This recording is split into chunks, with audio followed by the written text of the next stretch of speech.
Hi, this is Ben. Ben Gillette, Ben and Teller. Big guy does magic, smaller guy next to me, he does magic too. He doesn't talk that much. Anyway, I wanted to welcome you to In Time. Welcome you all to In Time with Nick. Love you all. Peace. Go get him, Nick.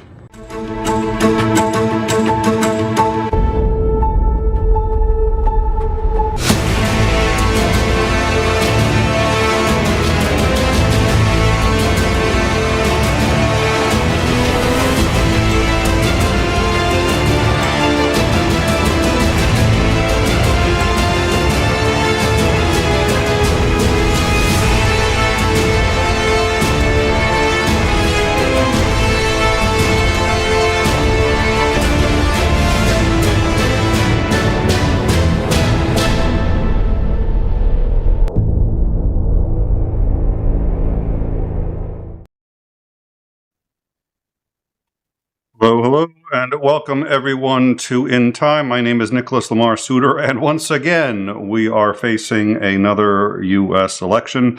We are expecting a number of guests to be joining us today. Right now, we have Isandring. Commander Lance McMillan will be joining us presently, and we've invited a few others who hopefully will be able to join us throughout the evening for what promises to almost certainly be a dumpster fire. Isandring, welcome. Thank you so much for joining us. Yeah, I called you earlier because I was a little happy and wanted to share the joy of just how much I was able to make in a single month with my new truck. Yes. And then you were sure to remind me, I mean, because this truck was a pretty big risk that I took, pretty expensive, $158,000 truck. But anyway, and so I'm like all happy and then you're like, oh yeah, by the way, don't forget, 6:30, we're going to be going live. And I'm like, what? What are we going live for? I guess we're having an election. Yeah, and then you were like, I may just not show up and wake up in the morning and see how it all turned out. Yeah, I was so tempted to go, sorry, man, I'm just feeling so sick. I'm worn out from driving. I got to get some sleep, man, because I got to be up early in the morning. All of which is kind of true, except for I'm actually feeling fairly well.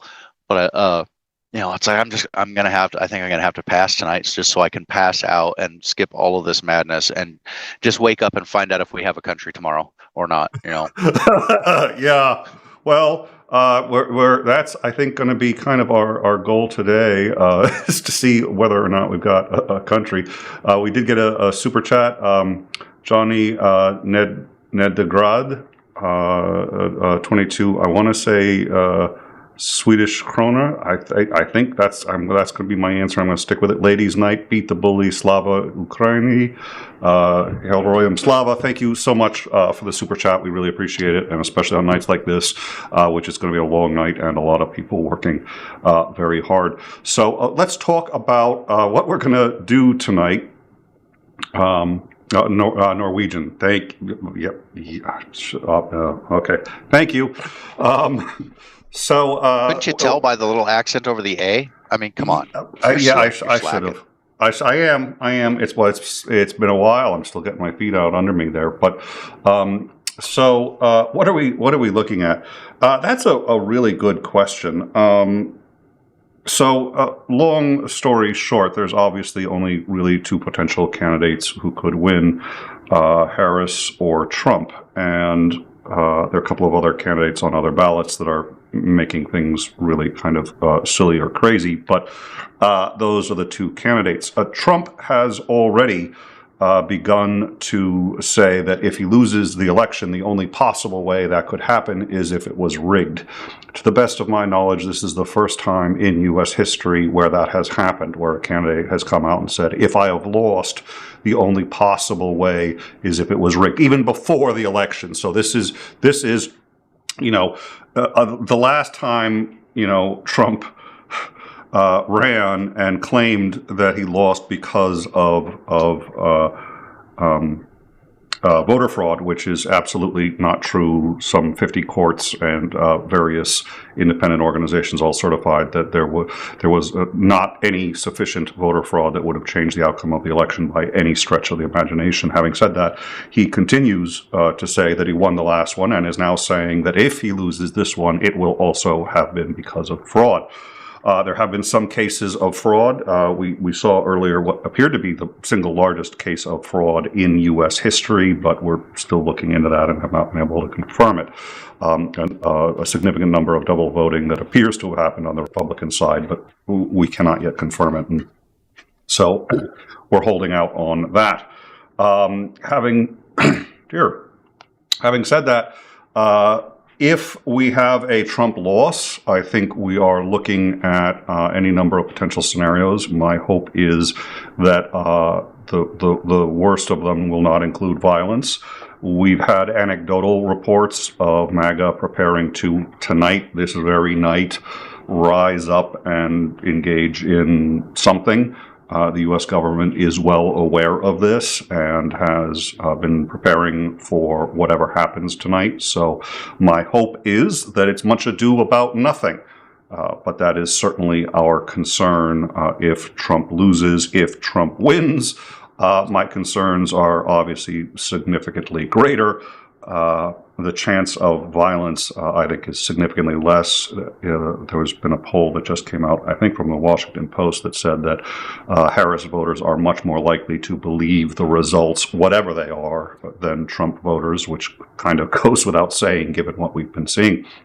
And is very unfortunate because the day you no longer believe that your vote is going to be tallied properly is the day we've lost our democracy, and Trump has deliberately undermined that. So I think that is, is that map accurate? That is a very good question. And so since I haven't gotten to the maps yet, it's accurate, but not in the way you think. We will switch to the ABC News map, and we'll get into what we're gonna cover and what we're expecting. But I wanted to hit that first. Any thoughts on anything I just said, Isandring? Anything on what we can expect out of either Kamala or Harris? Kamala or Harris? This is not a good start. Maybe it's a good thing I didn't just swear off and say I'm waiting until tomorrow to find out if we have a country. Wait until tomorrow. See if we still have a show. I'll be like, a bottle of vodka. Like, oh. Well, I did say that when I had to get up kind of early to get over to where I was delivering. That if you were still streaming because something interesting was going on, I'd join you again. But I still got 6.5 hours to drive tomorrow to unload. And, you don't want to be pulling one of these big ass batteries and driving sleepy. Yeah, things happen. So I'm really hoping that things are really quiet. I'm really hoping that the call out of all the National Guards, Washington, put the Air National Guard on notice for tonight, and I'm really hoping that will all be for nothing. I have a feeling we're probably going to see small pockets. No matter what happens, I have a feeling we're going to see small pockets, at least here and there, of something. I mean, I don't think this is going to go quietly into the night. All right. So we did have a question about the maps. And so what maps do we have for you, and what is the data we're going to be covering? We will be covering on our Discord. If you haven't joined our Discord, please do. We'll be covering on our Discord any breaking news as it happens. We're hoping most of it is just going to be who's winning key races in different places. But having said that, we're going to be covering if there are any incidents of violence, if there's anything else that we think you need to be made aware of, we will bring that up too. We have a number of maps available to us. This is the ABC News map, and no elections have been called yet. We started about 15 minutes before the first polls close. We're going to discuss the process and what we expect to see in just a minute. So in about 15 minutes, we will start to see polls closing, and we will see polls closing throughout the entire night. Now, in previous elections prior to about 3 elections ago, we knew that the night of who won. But ever since Bush v. Gore, we've never really known quite completely who won. I think with and you were reminding me, Isandring, that with Biden versus Trump, we didn't know for certain, but we knew enough that we felt confident to call it. And so hopefully, I am cautiously optimistic we will end up in that scenario tonight, and I'll discuss how and why in a minute. But this is the ABC poll. Sorry, this is the ABC results map. These are how ABC has called it.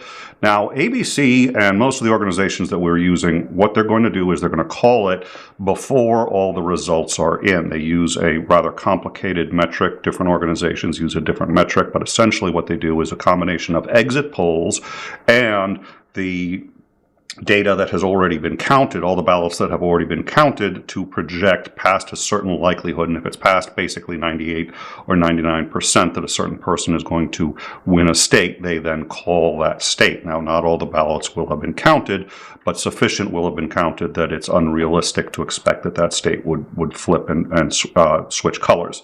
Having said that, it's rare, but it's happened. And again, that was the whole, fiasco, Bush v. Gore. So this is the ABC News map. We will be referring to that. I do want to make a point out. Wait, go back. Yeah. I just want to point out that we don't really care about half of Arizona, New Mexico, almost all of Texas, all of Louisiana, a little part of Arkansas, Alabama, Mississippi. I got those backwards. Mississippi, Alabama, Georgia. We only care about anywhere from a third to half of those states, and screw Florida entirely. We just don't care about any of them. And who knows about Alaska or Hawaii? They're not really part of the U.S., so we're not going to be looking at them either. And by that, I suspect you mean that the 270 line will purportedly be crossed regardless of how they vote. Yeah, they're insignificant. We don't care about them. That's why we're not showing them. Smart ass. By the way, In Time is actively recruiting new hosts. Anybody who's interested, please come on down to our Discord and just let me know, and we'll. The only requirement is that you have there's a couple of them. You have a pulse. Yes. You can actually reliably get online. And you don't always believe Nick is right and never makes a mistake. Those would be the ideal. I know that's why you're looking. Looking for a new co-host, because I don't fill all those requirements. Yeah, no, that's absolutely correct. See, I agreed with you though.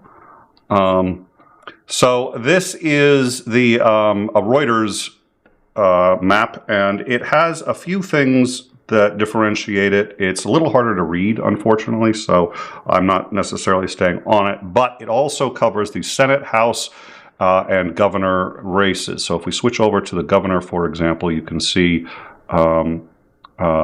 this is where we are as of this moment. There's no changes because we don't have any elections haven't closed anywhere yet, but House, every seat is up in the House currently.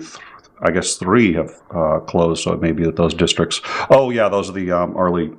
So there are districts that did not permit early voting and are not permitting late voting, and those are already in. 3 Republicans have won those seats. 218 seats are needed for a majority, so we will keep an eye on that. And then in the Senate, of course, only a third of the Senate seats are up, and we'll be looking at those. So I do kind of prefer the Reuters map, despite the fact that I think it's a little harder for you to see on the screen up there. So, but back to the presidential. This map, we just went all. The day after tomorrow and said, everybody below this line is just lost. And everyone below the Mason-Dixon line, it hardly counts as a citizen anyway. They're 3/4. Oh, wow.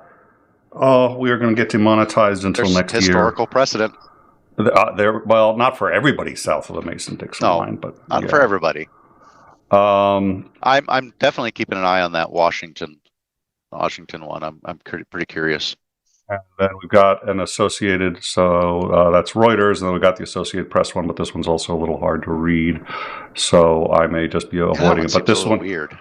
This one, well, this one, yeah, and I guess they've done it this way so you can actually, it's kind of cool. You can go over, like, if you want to know in Indiana exactly how they each voted, and you can see on one screen President, Senate, House, and governor. And the governor races, people used to not really take seriously, and then Karl Rove was able to demonstrate exactly how and why they should be taken seriously. This is the 270 map. This is their projections. Now, 270 to win usually does a very good job with their projections. This is their projected map. Anything that is dark blue, they say, is basically safe for Democrats. So all of the dark blues on this map is what Democrats are expected to win. That's 191 Electoral College seats for Democrats and 122. So significantly fewer safe ones for Republicans. The light blue are ones that are expected to vote Democrat, but are not safe.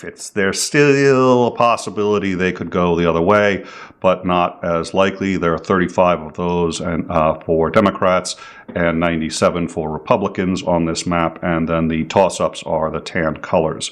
So none of these are actually, these are projections. So this map should be filling in with the reality as the reality comes in, and one of the things I like about this map is that we can see both what is happening realistically compared to their original projections and compared to what is projected left. So if some of these toss-up states turn blue, we're going to learn a lot more about how that's going to impact the Democrats based on the projection. So, for example, California, Oregon, and Washington are not in contention.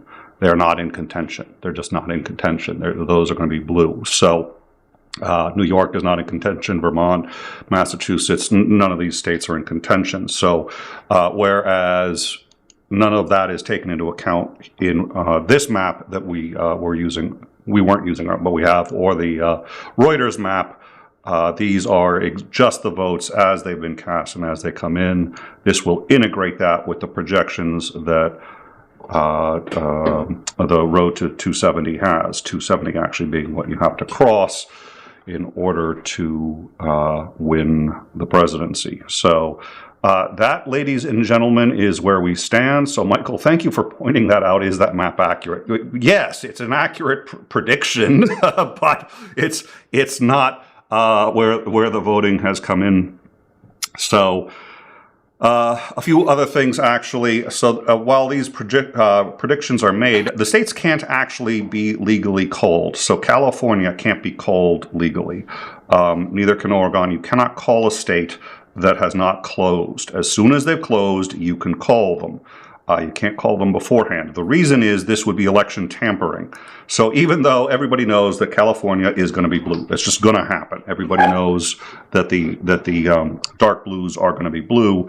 No news company, no news organization can actually call them until they close. But as soon as they close, they're going to be called. A lot of the lighter colors, light blue, light pink,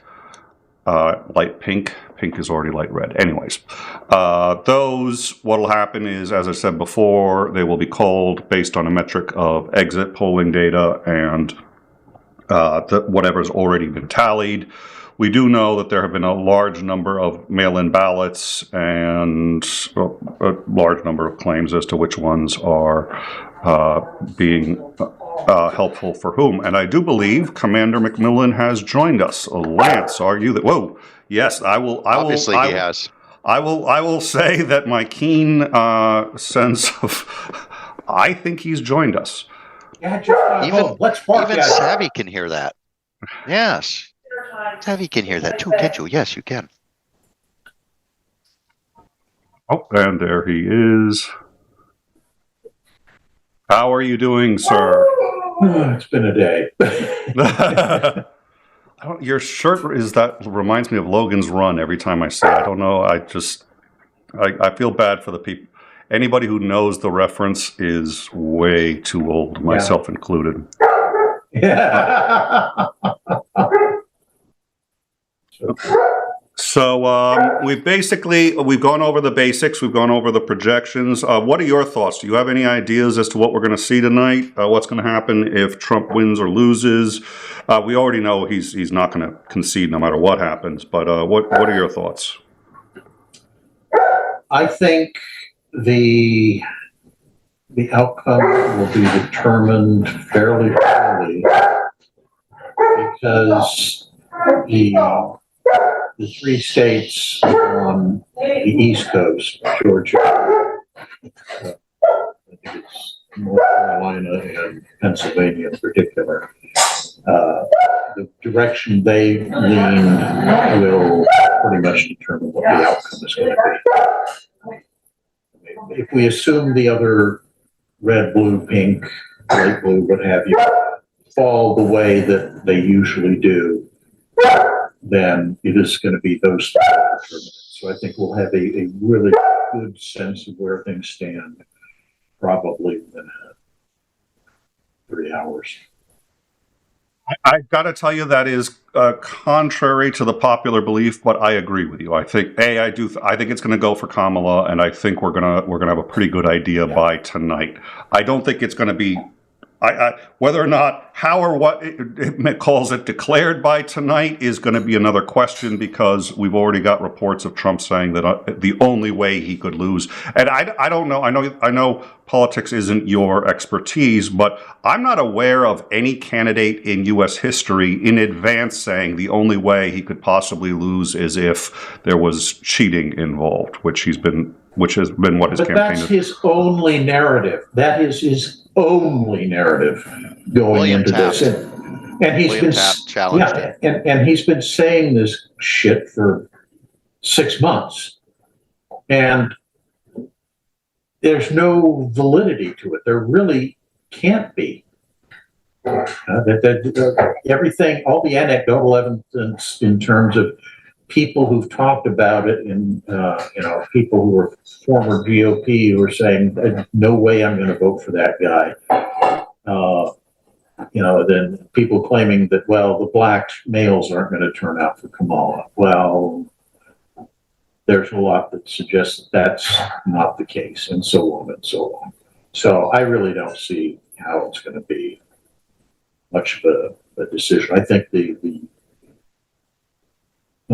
Senate and congressional races are probably, in a lot of ways, more important.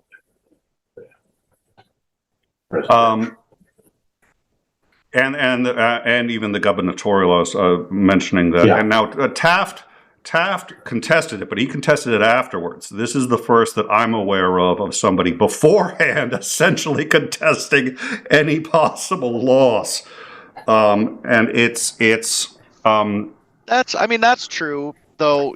Don't forget that the Hayes election, that went to a congressional commission to decide who the president was. So, there's been some very contentious races in the past. Including that, the Electoral College didn't actually elect a president in history. It was 1876, the centennial of our country. That election went to a congressional commission. So, but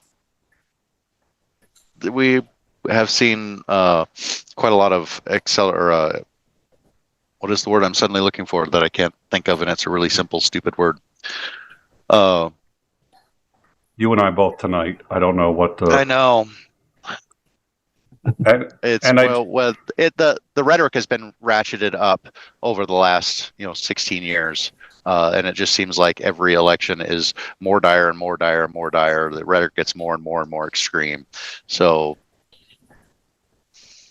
but we do forget that there have been some very contentious presidential elections in the history of our country. We do, but I'm honestly going to say that I think this probably, given what Trump ostensibly is planning. I know Trump says that he's not behind the 2025 plan, but first of all, it's the Heritage Foundation. Second of all, he has said he was for it before he was against it. I mean, it's. I'm not sure how he can possibly deny the. It's hard to believe that he had nothing to do with the document that mentions him and his preferences several hundred times. Yeah. And that plan is I mean, and this, Commander, you would know more about than I would. I mean, this strikes me as basically a plan designed to undermine democracy and install a fascist government. I mean, am I being hyperbolic there, or no? I don't think you are in the least. I think he has made very clear, even if you ignore Project 2025 documents, he's made it very clear that that is his intention going into this. When he talks about, yeah, I'm going to arrest all these people and I'm going to shoot this person and this person, within the first day. Yeah, that's the kind of stuff you hear from a fascist dictator. Somebody staging a coup. You've got to eliminate the old government so there's nobody to contest your legitimacy or lack thereof. Well, and he said he's going to prosecute, his political rivals, not criminals, but political rivals. That is, name one fascist government that didn't do that, and name one honest democracy that did. Yeah. So, and that's not to say Isandring doesn't have a point. Every single time, oh my God, this is the biggest election ever. Having said that, it really, I'm looking at the candidates and I'm like, yeah, I think it's the biggest election ever. I'm sorry. Well, the problem is we end up with progressing. Things suddenly kind of get progressive. Like when it happened in 1876, it was like, this is unprecedented. Oh my God, this is the end of the world. And there was actually violence around, not widespread like we would see today, because people were way more spread out, a lot less dense population centers. But it was unheard of at the time. People couldn't comprehend that this kind of thing could go on. So especially once we hit 1876 and started moving, after the first 100 years, most of the personal experiences of what happened during the revolution were out of the gene pool at that point. So we had kind of gotten into a much more complacent, we can't have violent overthrows and things like that. Whereas kind of in that first 100 years, there were still those echoes of, that's exactly what we did. We had a violent overthrow of a government and instituted our own. So it's just interesting that things keep getting progressively worse, and the stakes seem to get progressively higher. Well, that's interesting. I wish there are a number of historians that we've had on before that I wish we could get right now, but part of that may also just be a function of the larger a society builds, the greater the stakes in general. I mean, we've never. Oh yeah, the greater the consequences get. Yeah, I mean, this generation, and by this generation I don't mean I mean sort of my generation or the generation before is the first ever that would have to contend with the actual possibility that we could eliminate all life on this planet. I mean, that's a reasonably new thing for us. What I'd like to do, before I'm going to interrupt this conversation really quickly, I'm going to bring us to a map. It is now past 7 o'clock. We have a number of polls, and I'm going to get a list of what polls are going to be closing at 7:30, but a number closed at 7. Everything tonight will be Eastern Standard Time. Kentucky and Vermont have both been called exactly as we had predicted, and as you can see, that gives. Now it looks like are they? This isn't going by. That's. I don't know. Let me switch here. So that gives Trump 8 and Harris 3. Now, one thing you're going to see, just so that we are aware, because we do this every single time, we've got to cover a few sort of election basics, which is the East Coast, just because of the way the planet works. The East Coast will close first. the East Coast is gonna close, and we will get results from east to west, usually first. Well, the East Coast is predominantly blue. So what ends up happening is you get really good numbers for the Democrats early on, and you get people who sit there. And I've had friends who said, "Oh yeah, the candidate was ahead by like 100 points, and the Republican had none, so I just went to bed." How did the Republican win? Well, because the middle is where the Republican is going to pick up all their votes, and they are several hours behind because, again, globe Earth, all of these other things that I hopefully don't have to explain to any of our audience. We're not the shills. I shouldn't have to explain this. We're not going to debate flat Earth theory? Not tonight. Not tonight. Okay, good. Well, the other thing to keep in mind is that when you look at like the swing states, there's the most significant ones are in the Eastern time zone. I mean, the Eastern time zone runs along, Michigan includes most of Indiana, most of Kentucky, 3/4 of Tennessee, and then kind of runs down the Alabama-Mississippi line. So everything there east, that includes Michigan, Pennsylvania, North Carolina, and Georgia. And, if any one candidate won all four of those, then there's no point in winning the other three because you can't win. So. Well, that's and why I think Eastern time zone is so important. Which is kind of what I was alluding to earlier. I think once we see how the big three East Coast states lean, that'll kind of give us a pretty good idea of how this is going to turn out. I mean, the only thing, and it's not scientific by any stretch of the imagination, but one of the things that I like to look at is, okay, right now, if we give all of the light blue and dark blue to Democrats and all of the pink and red to Republicans, Democrats are ahead by 7 points. That means if all of the remaining states were a 50-50 toss-up, Democrats would win. Now, it doesn't quite work that way because the numbers don't work out evenly, but it's still a nice position to be in when the Democrats are ahead by 7 points just based on those numbers. And when you look at the light blue, the areas where there could be some movement, there's a lot less of that. There's only, 35 light blue versus 97 pink. So it on paper, the Democrats have the Republicans have a bit of a more potential shortfall in their race to 270 than the Democrats do. Again, this is based on various polling data, which sometimes is right, sometimes is wrong.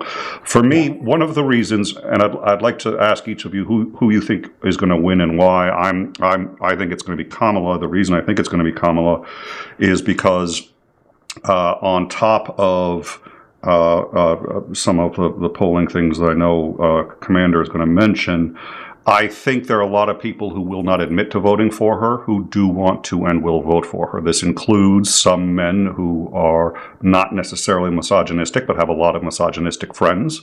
This includes a number of women who are religious and must vote the way the husband or the head of household votes, and so they will say on any poll, they will say to anyone they talk to, they're voting Trump, but when nobody's looking, and we've heard about that on bathroom stalls in various states south of the Mason-Dixon line. Women have been writing, well, only you know how you voted.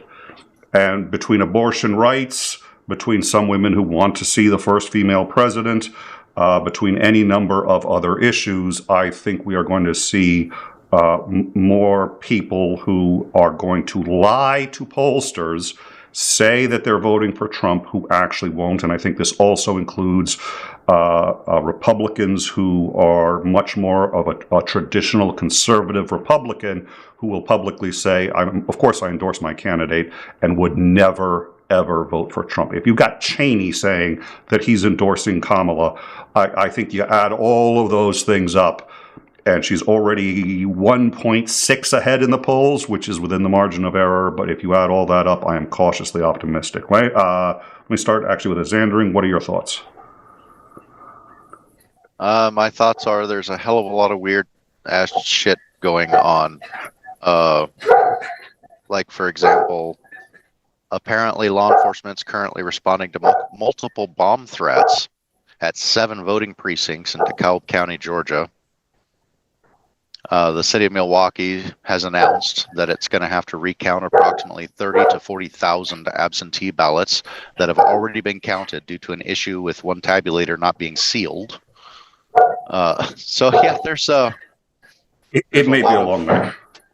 yeah, there's a lot of shenanigans going on. Yeah. As to, let me quickly, before we continue, there have been a record number of bomb threats against sites. A lot of these, it looks like, are coming from the internet and from domains that have been traced already to Russian servers. So it does look like there's Russian interference already going on. So believe it or not, I'm sure there's people on both sides that are doing things that they shouldn't be doing. But right now, the biggest interference appears to be Russians calling in fake bomb threats online. And that has caused a number of polling places to slow and several to extend their hours explicitly to overcome the time lost evacuating those places. But yes, it's a thing that is happening right now. Were you done, Well, Isandring? I think it's worth. Yeah. Go ahead. I was going to say, I think it's worth noting that in a lot of ways, the outcome of this election is almost existential for Russia, because many experts are saying that their economy is about to collapse probably in the first or second quarter of 25. And so this is that last desperate chance to perhaps turn things around, because obviously if Trump gets in, then he will kind of shut down all aid to Ukraine, and that leaves them scrambling. Without that, even if the level of aid doesn't change, it still leaves Russia behind the power curve.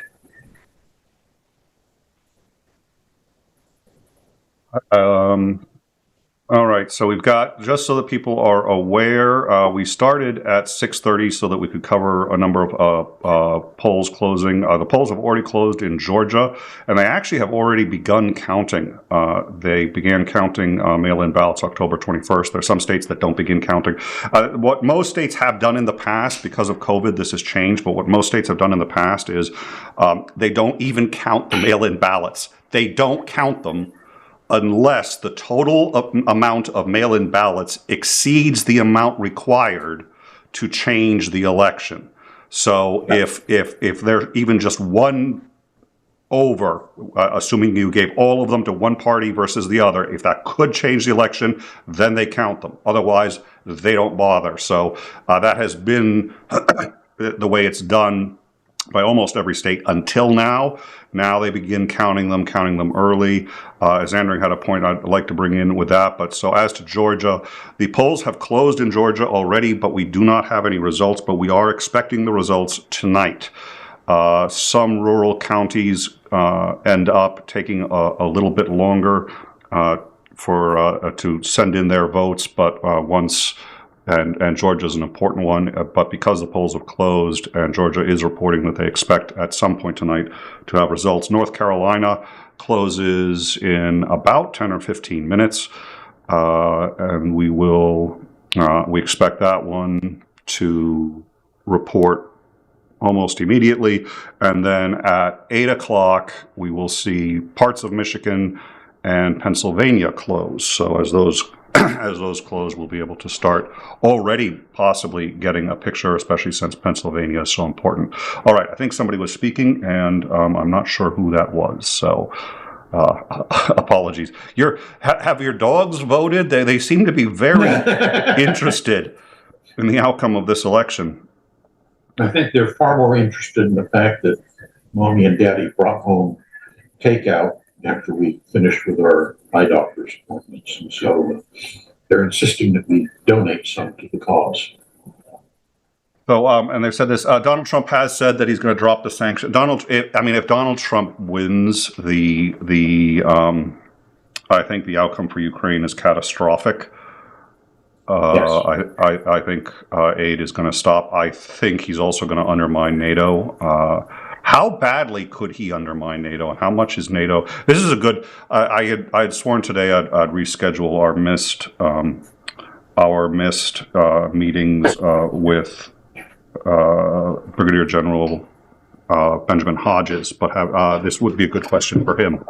But what, in your opinion, Commander, do you think, how badly could the U.S. undermine NATO?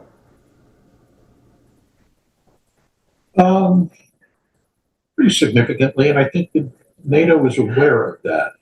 I think prior to Trump's tenure in office, they figured that, you know, we were the main central pole in that tent that was holding the tent up.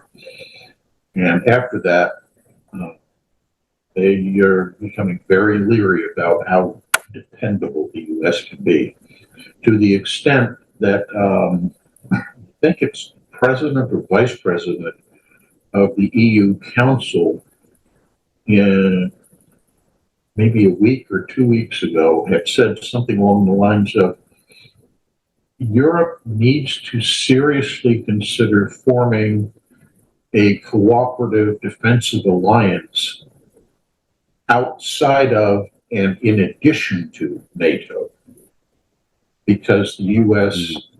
because the U.S. is no longer a fully reliable partner. Think of the ramifications of that. Well, I think after that, I mean, everybody, why have, especially if the U.S. isn't really pulling its weight, why have two organizations? Eventually NATO would just dissolve and, you know.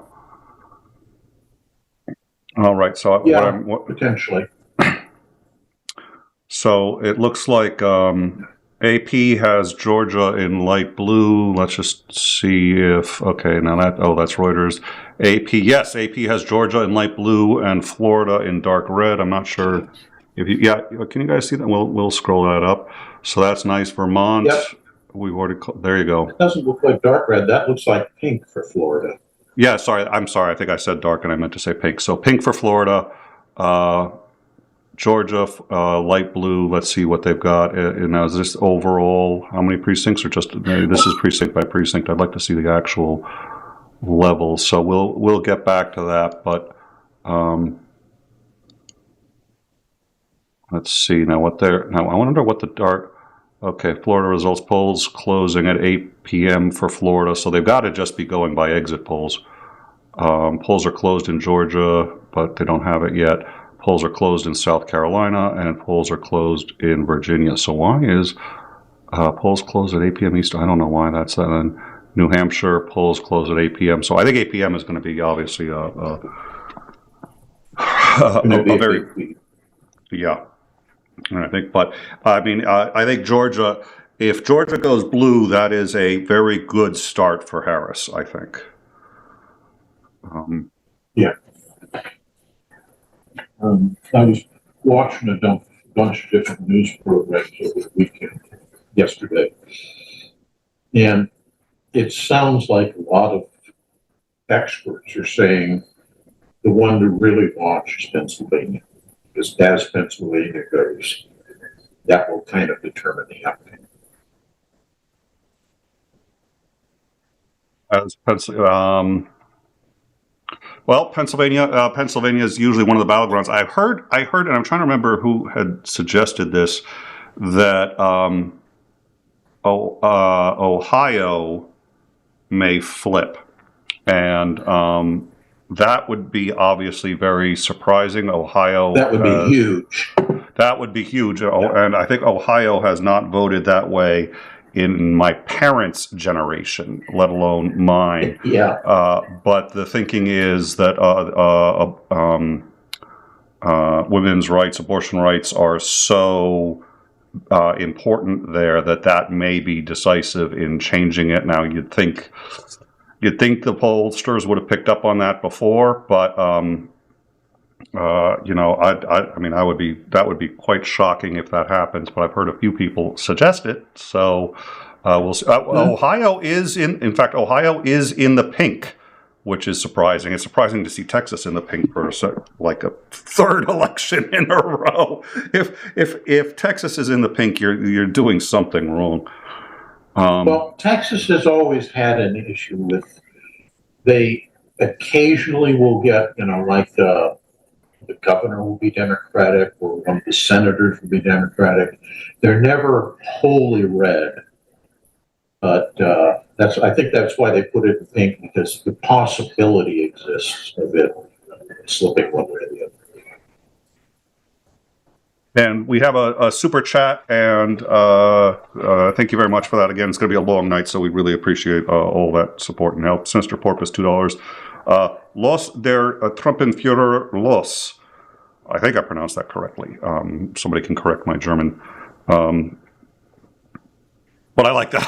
It's just Porpoise always does the most innovative super chats. Let me see if I can actually get that one. Could be lose. Well, because it could be lose, Not but it's lost. a der, D-E-R. So I know. Oh, but you're saying yeah. Lose der Trumpenführer. Lose the Trumpenführer. Lose. Oh, yeah. Lose. Lose der. Well, we may have to have Sinister clarify. Abbott alienated a lot of people, doesn't help Trump. I think that's worth understanding. So, you, Isandring, were talking. I think part of the problem. I think part of Trump's problem is that over the last couple of weeks, he's been focused in terms of the rallies and such that he's held more on keeping the base loyal than he has been in trying to get the independents and the uncommitted to side with him.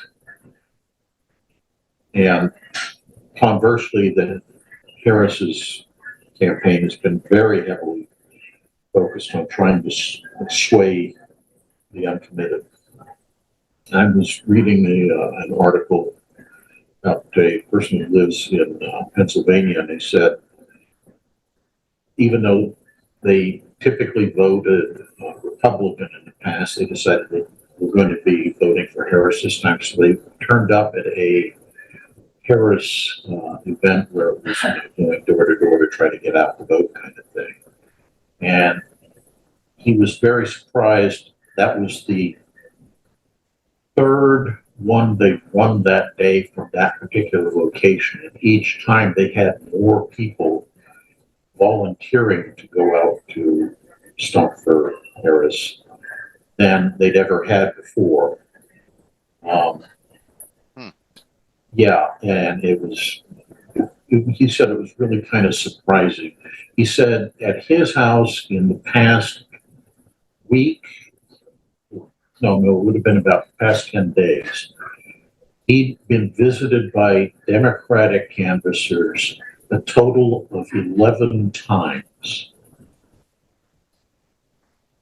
That's actually a bad thing in as much as it gets people pissed off. They're like, I'm already going to vote for your guy. Get the hell out of here. I'm sorry. What were you going to say, Xander? Oh, I said, were we looking at Associated Press results? We do have mention them? Yeah, we've got because the Associated Press has Trump leading in New Hampshire, Virginia, South Carolina, Georgia, and Florida. Yep, they've flipped. There's Associated Press. They've flipped Georgia and Virginia and New Hampshire. I don't remember if New Hampshire was blue, but Virginia had been light blue. It is now light red. Now let's just see what. I mean, I'm curious. The problem is this breaks it down by. That's breaking it down by district, which does me absolutely no good. My question is, what percentage of the votes are in, and what needs to be? I'm curious. This may say it. Okay, so in Georgia, it doesn't say what percentage are in, but so far, 51% are for Trump and 48% are. And then this is when you start breaking it down by district, because in Florida. One of the things that happens in Florida is Florida looks blue early on, but the reason it looks blue early on is because the more urban areas that are more likely to vote for a Democratic candidate are also the ones who are fastest. Yeah, they get their results in sooner. So you see Florida looks blue just because of the sheer number of like cities that are reporting in and getting all, and then as the outlying districts start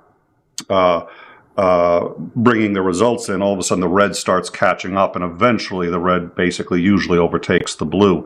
But that's why it can be really tricky to keep up with these numbers. And as I had said earlier, normally whoever is blue is leading very early on, but that's because the East Coast reports first, and that tends to be blue. So it's there's any number of reasons how and why we end up getting those kinds of results. Let me just think for a second. All right. So, Commander, your screen appears frozen. I'm not sure. I don't think it's on my end. I don't know if you can reset your camera, or if you don't mind just having No, that. I have deliberately shut down my camera since I'm consuming my dinner.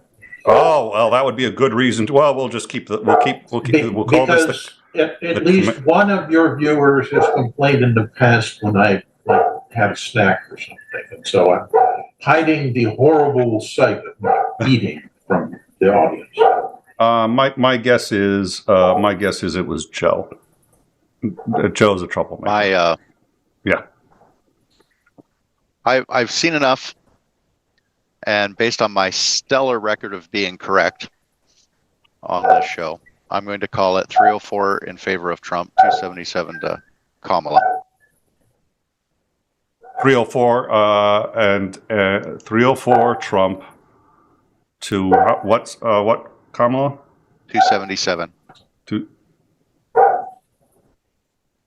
you say 277? Yeah. 227, sorry. Oh, okay. It's like you realize both of those numbers are over 270. No. I was like, okay, 220. There we go. Okay, that makes a little more sense. I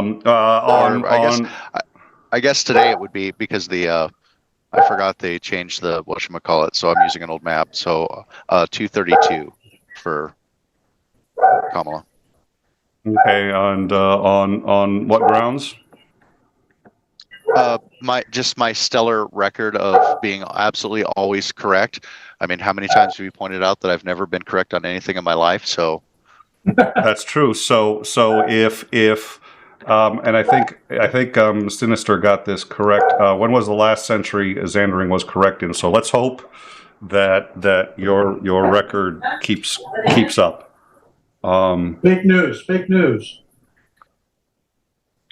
News? Yeah, I mean he's making the call, so it's fake news. Oh, he's making the call. Well, he's like his record. Unfortunately, my record is about as bad as his is. That's something we try not to. Since I have control over the mics on the show, that's something most people are smart enough not to point out. But I'll be honest, my record is about. So yeah, Indiana, Kentucky.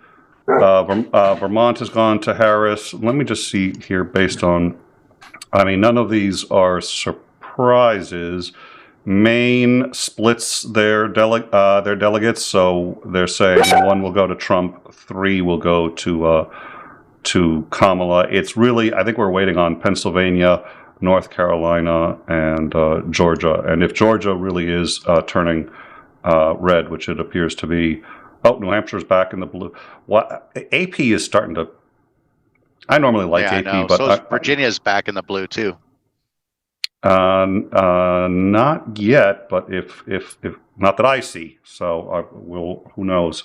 I think a lot of the major news services early on like to walk back and forth on incomplete data because it makes it a tense contest for people. Stay tuned.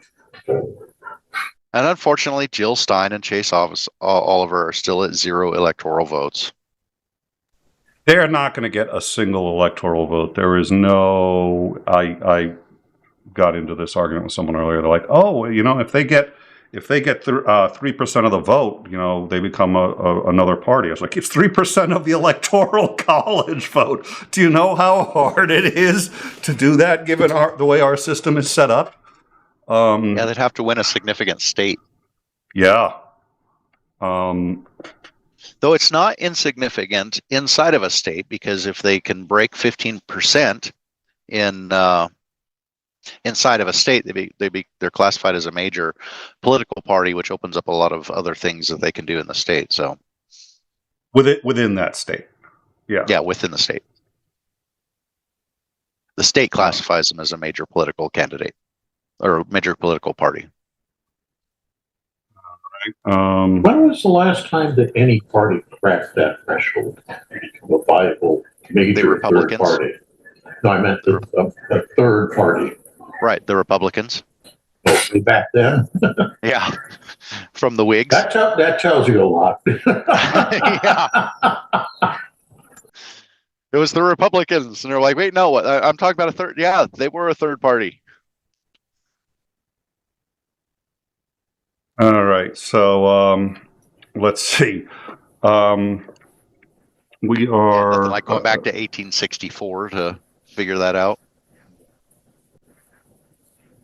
So we are expecting North Carolina with 10 electoral votes to close. When does what's interesting? What I always find interesting is that there are some states that close. Really, okay. So North Carolina has extended voting in 2 precincts because of one of them was because of threats, and the other one was technical issues. So there's been a number. And then let's just see. I'm trying to figure out.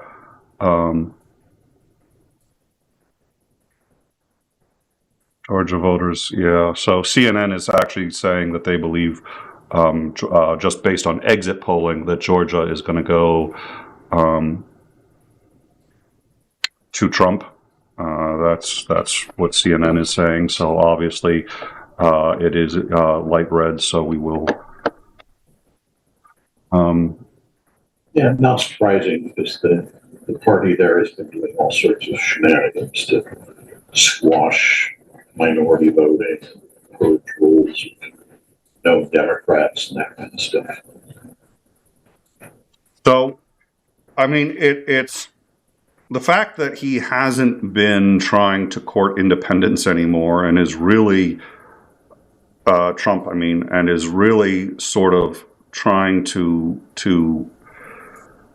embolden his base. It strikes me that he's already sort of he's really preparing for a loss and to act aggressively in that situation. You look at some of the comments he's made at rallies in the past week or two, and yeah, there's a really strong suggestion. He doesn't say anything overt, but his tone is kind of, this is his last victory lap, so to speak. He's kind of decided that it isn't going to work for him. Well, my dream has already been shattered. I mean, it got shattered right off the bat. I was hoping to see one political candidate win all 50 states. Oh, that won't happen. I know, but that was like my dream. I wanted to see it would be lovely if it happened.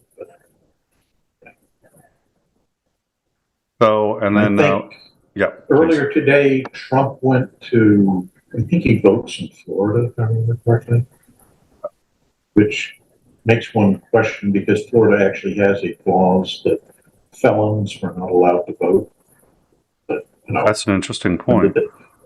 When did that ever matter with lots of money? Anyway, he showed up at the station with a Melania that a lot of experts are saying it really doesn't look like or act like Melania. I think he had a paid stand-in, which has happened before. We know that for sure. I do want to get back to the Trump strategy in a minute, but we just got this from the Vermont Public. It is part of their special coverage. Philip Scott, the Republican governor of Vermont, says that he has voted for Kamala Harris. Quote, I did some soul searching and thought about a lot of different things, what would benefit Vermont, what I needed to do myself, and I came to the conclusion that I had to put country over party. and to do the same thing that I did 4 years ago when I voted for Joe Biden and vote for Kamala Harris. Scott said that he had never voted for Trump in the 2016 presidential election. He wrote in Jim Douglas, the former Republican governor of Vermont. And in 2020, he made national headlines after breaking with his party and voting for Joe Biden. Quote, "In my opinion, there is no one less equipped, no one more incapable of healing the huge divide that we have in this country than Donald Trump," Scott said at a rally.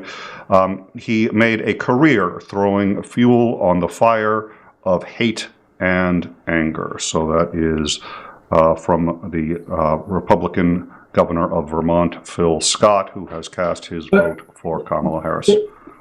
There are so many name brand Republicans that are saying things like that right now that you can't help but wonder how Trump is going to be able to win when all these big name people are saying, no, this is the wrong thing. We can't have him back.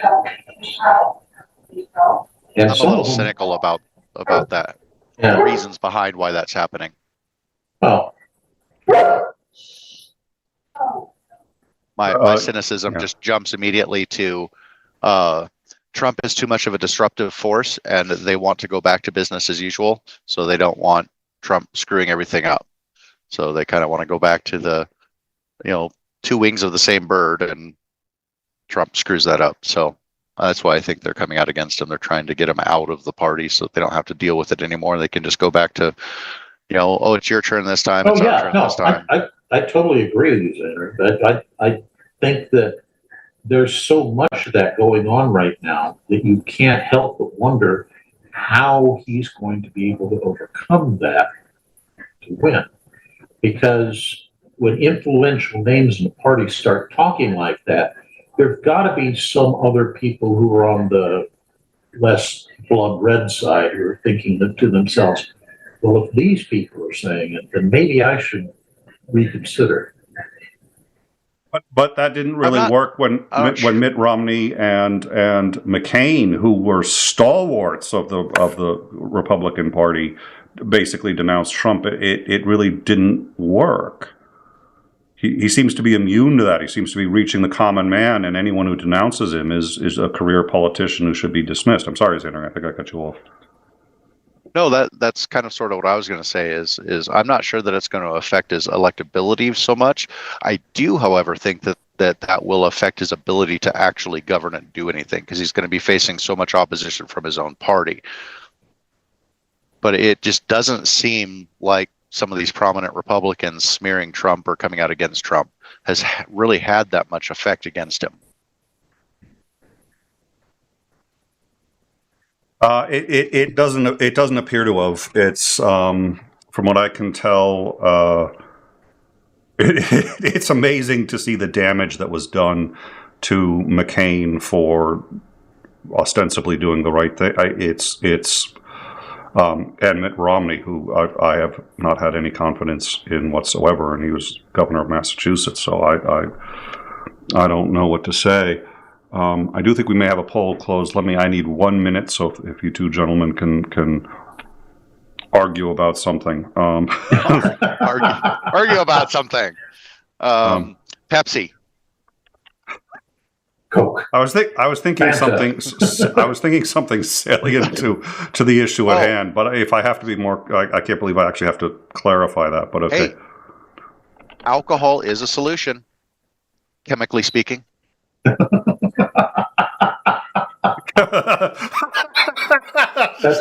a good one. That's a very good one.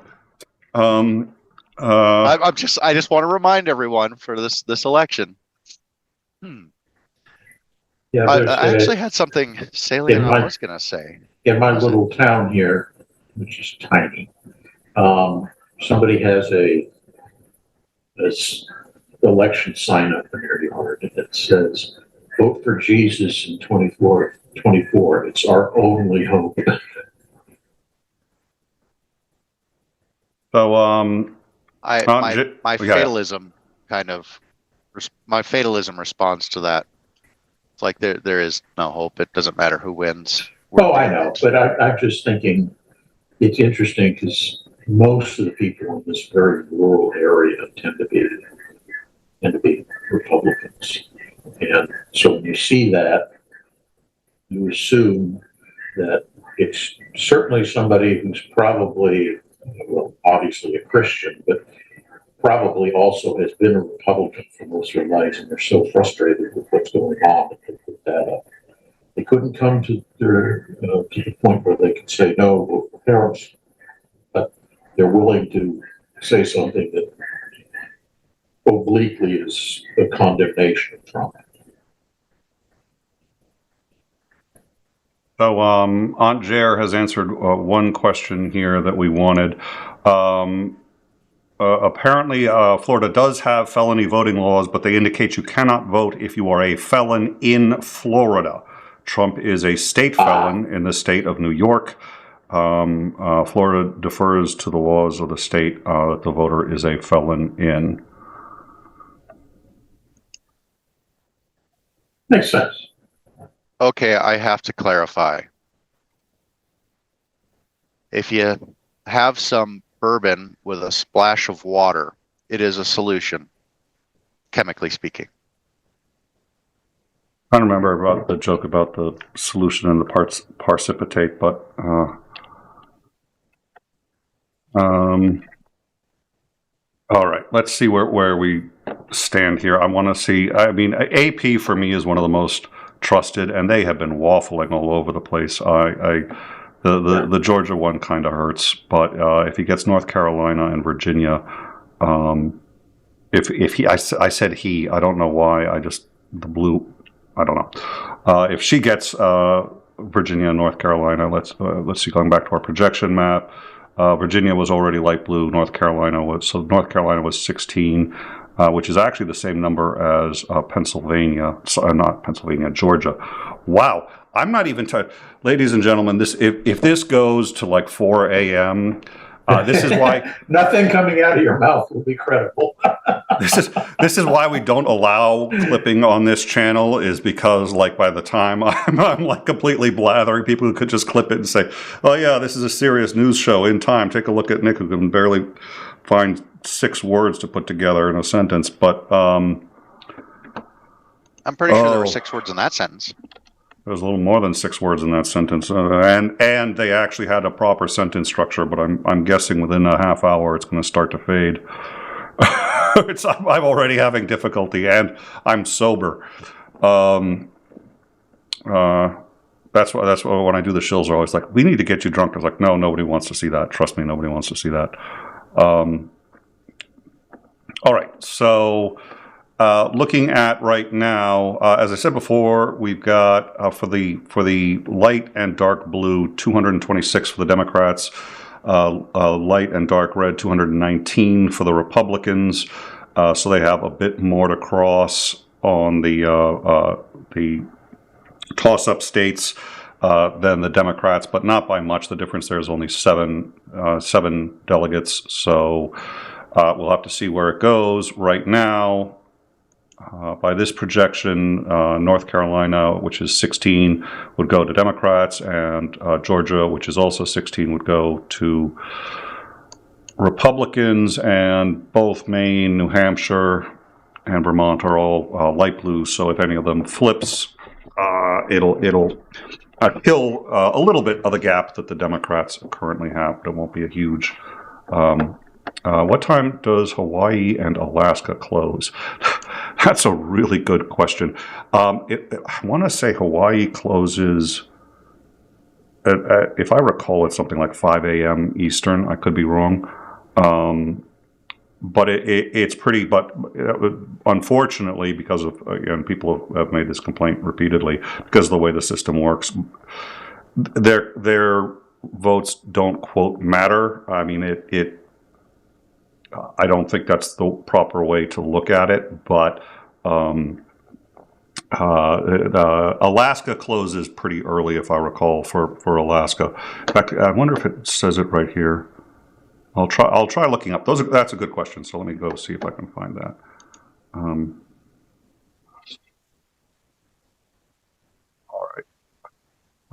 see. So I got distracted. I like the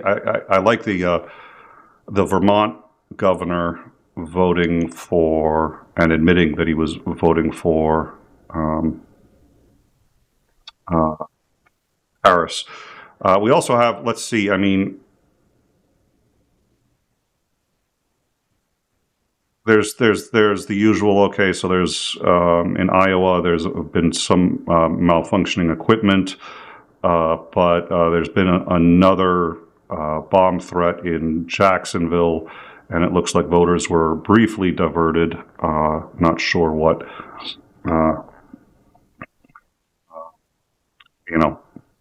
I don't know. Welcome to November, the month of litigation. Yeah, and both teams. Harris has said that she's going to.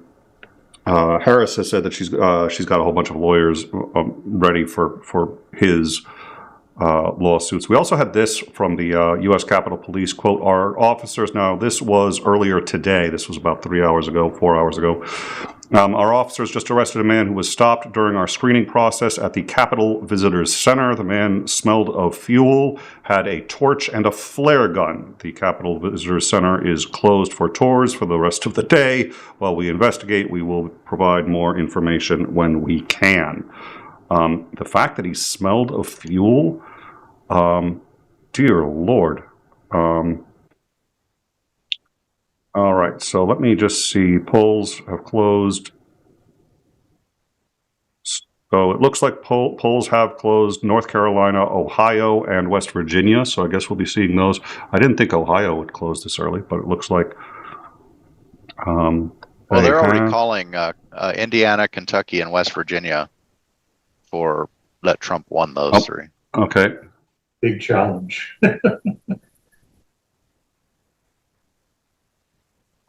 And with Ohio, yeah, okay, so all of these dark areas, polls are now closed. So, well, it says polls closed. Why is that dark? New Hampshire is dark, but polls don't close till 8. We're gonna see a lot of activity by 8. Hopefully by 8 o'clock, we'll start to see a better picture of this.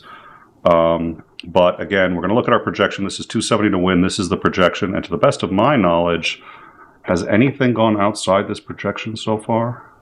No. Not really. No. So once we start only 4 states called. Yep. All right. So Vermont, Indiana, Kentucky, and West Virginia. Now, if he gets North Carolina, it's, you know what it is? It's gender bias. I think I see blue. I say he. I think that's either that or I'm thinking Biden. I don't know. I keep saying he when I mean Kamala. Well, they're saying that Trump's leading in Ohio right now. Yeah. AP, so I should say. Let's take a look at AP. There they are. That little bar right in the middle is really frustrating. But let's see. They've 4 states called. Virginia, Harris is already expected to win. North Carolina was a toss-up, and Virginia are a toss-up, but they're both 16. So that would put them each equally closer. But since the Dems are starting out 7 votes ahead, it's a little bit like chess. When you're ahead in chess, any equal swap of pieces benefits you more than significantly more than the other side.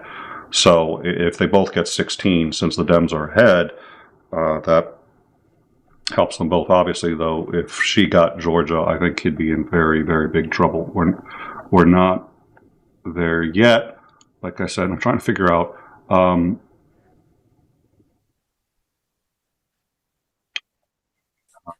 Donald Trump, AP called. Yeah, we already know that one. I'm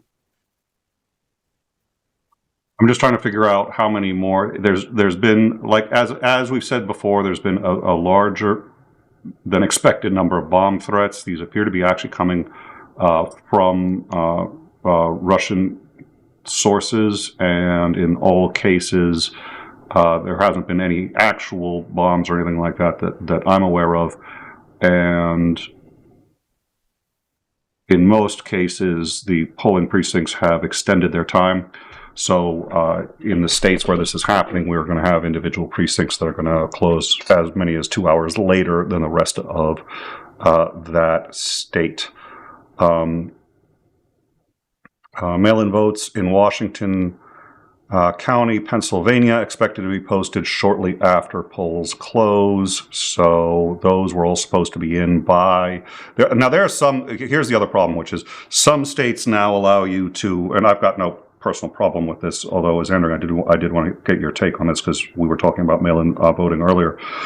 Some states say as long as it's postmarked by election day, they'll count it. The problem is, of course, that what that means is they won't have the official results for a couple of days after, as they wait for these mail-in ballots to arrive.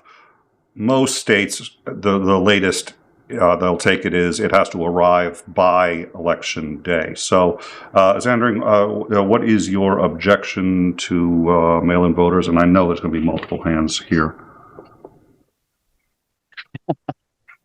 Well, I will say Washington's instituted pretty much universal mail-in voting. If you're a registered voter in the state of Washington, they mail you your ballot and you fill it out. You can either mail it back or you can drop it in a drop box or take it to any post office. So on the one hand, I'm like, well, I've I've never some voted. polling stations, but it's a hell of a task to find them. Yeah, those little ballot box things that you stick them in, they can be a little difficult to find. I'm in an actual polling station. Oh, yeah, a polling station. They do have a few of them still. So yeah, on the one hand, I'm like, I've never voted so much in the last 4 elections. It's like it's forced me to spend a hell of a lot more time learning more about. I didn't realize how little I knew about the positions that were up for elections and who was running for them, and trying to figure out what they actually stand for. I mean, national elections are pretty damn easy. I mean, it's like you have your representative and then the 2 senators for your state and then the president, and they're all covered on national news, so you can find out about them anywhere, all over the place. It's super easy. But when I start looking at, it's like, okay, well, in Snohomish County, who is running for county commissioner? Who is running? We have Supreme Court justices that are up. It's like, who are these people? What do they believe in? Are they good judges? Have they made horrible decisions? I mean, there are so many. And sitting down and spending 4 hours trying to research candidates to find out what their actual platforms are, what they want to do. For all of them, because even in the primary elections, because I voted in the primaries too, and you have 16 people running for a single office, and I'm like, who are all of these people? I've never even heard of most of these people. So it really drove home how little I knew about local politics, which is actually more impactful to me than national politics are usually. But I also go, well, versus kind of walk into a polling place, filling out your ballot, putting it in the little box and then running it through the scanner to scan it, versus mail in. I'm like, there seems to be a lot more points of vulnerability to just mistakes, to fraud and abuse in a mail-in system like that. I mean, we've seen some of them crop up. We had some in, I believe, in Washington and Vancouver and in Portland, where somebody set a fire to a bunch of ballot drop boxes. So who knows whose ballots got burned up? So you have no idea whether your vote counted in that instance. It seems you can drop all your ballots off at the post office, and maybe you've got an extremely extremist in the running the post office and says, oh, here's my extra 1,000 ballots. We're just going to slip in. It just seems like there's a lot more vulnerability to even just simple mistakes. So I'm a little bit torn because, it's made voting a lot more accessible, a lot easier for people to do. It's convenient because the ballot just shows right up at your door. It's like you can fill it out, put it right back in your mailbox, or take it to a drop box or to a post office. So you get a lot more voter turnout that way, which I'm also not convinced is actually a good thing. I mean, one of the arguments to in-person voting only is, there should be a little bit of effort involved in going out and voting, because the people who actually really care about these and are probably the ones that know something about these issues, and they're the ones that are going to be motivated to actually get out and vote. Whereas if you just hand somebody a ballot and say, hey, here, and I can tell you firsthand, looking through Washington's ballots, going, I don't know who most of these people are or what they stand for. And at some point you get a bit overwhelmed with the volume of information that you're trying to process in a fairly short amount of time. Because if this isn't something that you're following every single day, like there's a lot of positions out there and a lot of people running for them. So you finally get to the point where you're just like, I like this guy's name or this gal's name, or women empowerment. If it's a female sounding name, I'm putting it in. They're not voting on actual issues at that point, and I think that's harmful, not helpful. So I really ambivalent about the mail-in voting thing. I don't know where to land on this. I will say one thing, and I don't know if Commander has anything. I'm not an expert on it, but I will say one thing. I think MAGA disproves the correlation between the eagerness to vote and being educated on absolutely any topic on the face of the earth. MAGA it's not a guarantee. Yeah. I grant you, it's not a guarantee. Yeah. There's definitely people can get zealots behind a cult of personality, but when it comes to local elections, I was citing more specifically because national elections are it's way easier. It's like, you know who the candidates are, you know kind of what they stand for. You know, the news is talking about them nonstop in election years. So, but when it comes to local officials, it's like there were so many people that I had never even heard of before. There were positions that I could vote for in Skagit County that I had no idea were positions I could vote for. So, you know, I spent like 5 hours trying to research all of this stuff, trying to find the people's, campaign pages on the internet. And some of them didn't really have them either. And then some of them just put up platitudes on their thing. Oh, I believe in this. It's like, great, we all believe in that. How are you going to do it?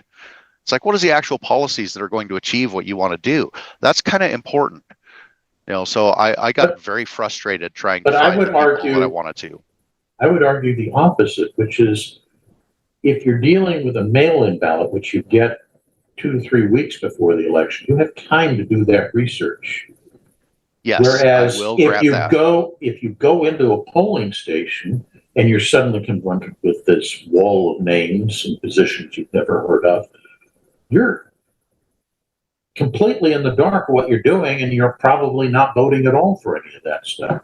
And that in turn discourages people from participating in the electoral process. Yeah, it's really difficult. There are absolute pros and absolute cons, and I don't know where. Right now, I am leaning on the side of I think I would rather the mail-in voting, specifically for the point that you just pointed out. I was able to pick up my phone, look at my ballot, and go name by name by name and say, do you have anything of substance on your page or don't you? And I was able to look through some of the summaries for like initiatives, some of the propositions that we had to vote on this year. You know, you read it on the like one of the ones expanding state aid or state government support for disabled individuals.